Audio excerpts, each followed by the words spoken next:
Yes, Paulie. I have a snarky new poll question. Snarky. Who is more likely to be coaching in the NBA in 3 years?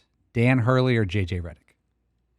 Dang. We just got back from vacation. We got to crank it up. Dang. Stop being so nice. That's a fair question. And snarky as hell. Okay, so who's coaching in the NBA in 3 years? More likely to be coaching in the NBA 3 years from today. JJ Redick.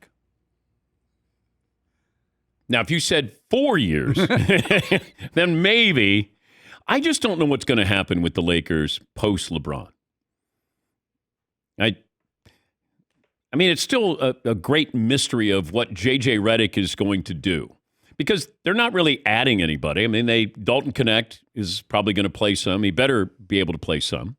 But they didn't really do anything in the offseason. So now you're saying our big offseason acquisition is our head coach, who's already empowered Anthony Davis that the team is going to be his, which it sounds nice to say that. And I'm sure Frank Vogel said that and Darvin Ham said the same thing to Anthony Davis. You want him to take ownership. It doesn't turn out that way because it's still LeBron. LeBron's running the team. He proved that. He got everything he wanted. But in 3 years from now, what do the Lakers look like?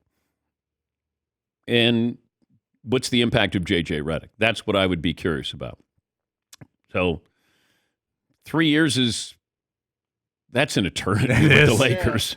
Yeah. It's wild. Yeah. It's like dog years because everything is going to be magnified. Everything that JJ Redick does, everything he does and doesn't do, it's talked about. There's no other team except for the Cowboys where you have this kind of pressure. I mean, Mike McCarthy basically has to say, hey, I'm kind of a puppet here. What do you want me to do? I can't imagine JJ Redick saying, wait, what do you want me to do? He's going to go in and want to be his own man. Mike McCarthy, I think when you sign up for the Cowboys, you realize you're not really the head coach. But the scrutiny there, every single thing you do is scrutinized. And I think that's where it's going to weigh. You have to have a personality that will almost fend that off. Like you'll have a protective coating around you. And JJ, judging from how he played to when he was on ESPN, the criticism got to him. And he would react to that. And you can't do that with everything that happened. Mike McCarthy basically goes, okay. And then that's it. Doesn't have to say anything. JJ, it feels like he's going to say something. And then that's when the media is going to go, oh, okay. Because you're going to hear, hey, when's Bronny going to play? Hey, is Bronny going to be called up? Hey, Austin Reeves didn't play well. What about Bronny? You're going to get this constantly. And you got to be ready for that. And I don't know if you can prepare yourself. Now, he was under the microscope at Duke every game. But in the NBA, he wasn't. Because nobody really cared. He was a nice player for a long period of time, but, he was the college player of the year when he was at Duke. And Duke is on TV all the time, and everybody focused on that. Now with the Lakers, it's on steroids, man. It's just not a great job because of everything. It's tough enough to win. Now you have one of the great players of all time trying to win one more title. Now you have the son of one of the greatest players of all time who is going to have to get some minutes here. Or why isn't he getting minutes? At what point does LeBron James say, hey, maybe put Bronny in for some minutes? If you've already manipulated this, like where do you stop where you go, I'm not going to get involved in his playing time? Really? Because it feels like everything has been orchestrated here. That's why it's just so difficult. And you're in the West where the teams got better in the offseason. The Lakers did not, unless you say this is a significant upgrade. Because if JJ Redick was that great, why didn't other teams go after him? I thought Detroit was a better job to learn how to coach in the NBA. Or Cleveland. I thought that those would be two better teams. This is star power. This is, you are back to Pat Riley.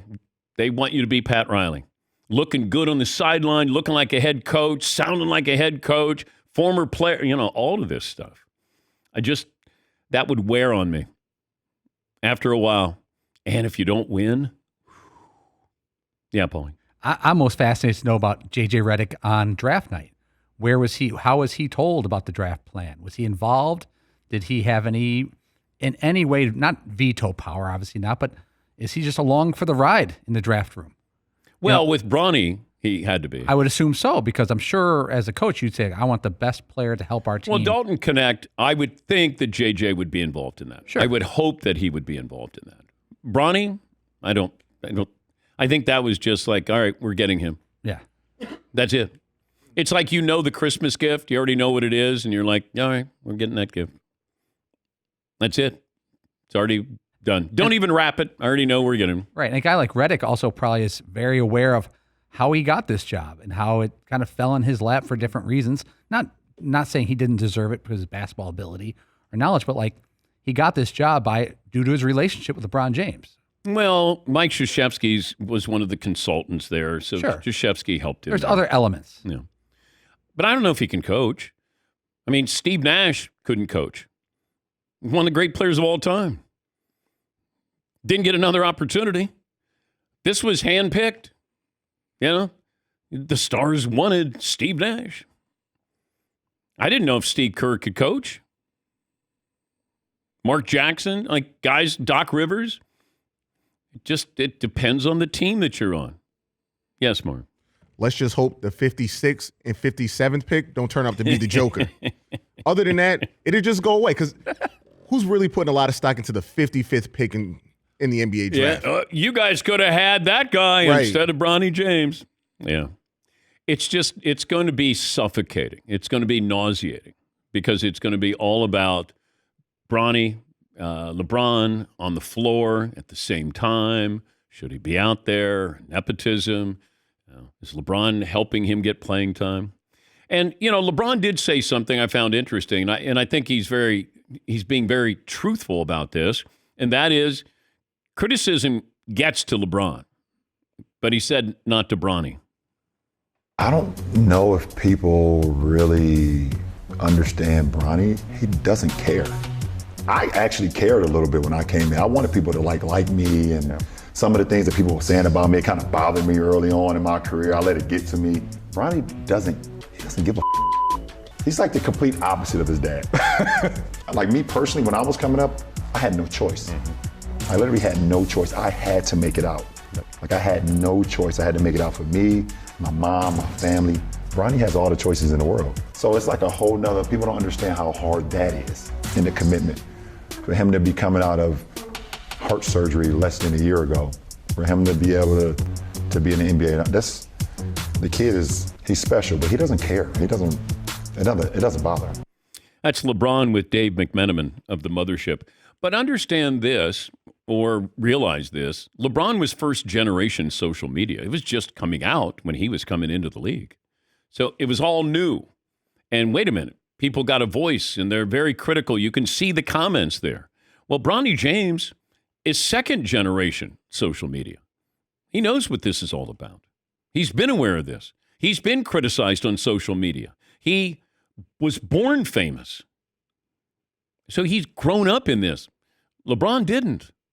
And LeBron, these athletes who always say, well, I don't read what people write, or I don't hear what people, they do. They do. I hear it secondhand or third hand. I don't want to read it because 9 people can say, hey, I love the show. The 10th person could say, you know what, when are you retiring?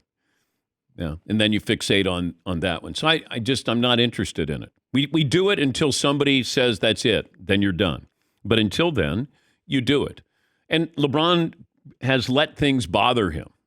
But Bronny, when he says he doesn't care, I believe it. He probably doesn't care. But it's because he's grown up in this fishbowl.